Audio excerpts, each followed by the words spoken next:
Hi, my name is Christian. And I'm Mikuto. And today here we have William Hogarth's painting of Marriage à la Mode that he made in 1745 in England.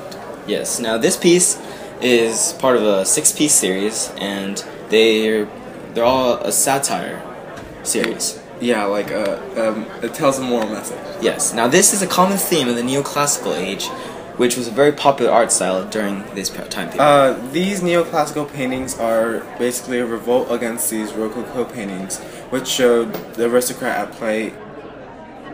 Today, William Hogarth presents us with the message of how corrupted these aristocratic marriages could be in the 18th century, because basically they were like business transactions. Yes, these aristocratic families would have their children marry each other and be wed.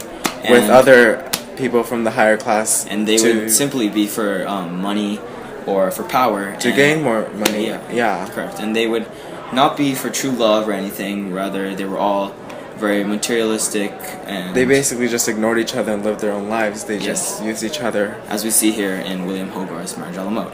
And so the story goes that the woman here on the foreground was trying to host a card party the previous night. As we see with the cards scattered on the floor. Yes. But ultimately it ended up being just like a house party with a riot inside. Many guests. It was basically just a bunch of affairs throughout the whole house.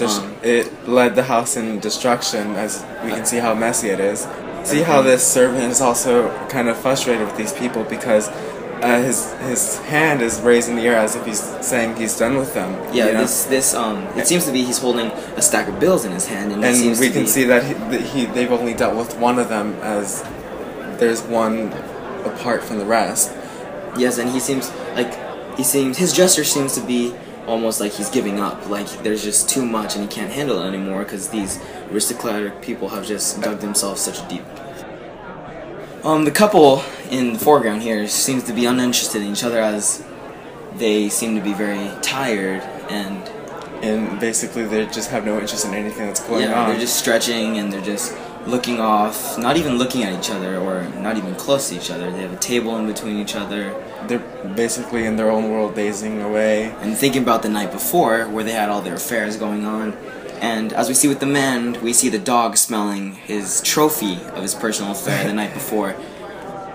Overall, this painting is just so magnificent because William Hogarth, it basically embodies what he thought of his time period. And just his opinion and views are just displayed within this painting. It's amazing that he displays it through his painting because he uses these little symbols and these little images that represent so much broader concepts and so much larger ideas of his time.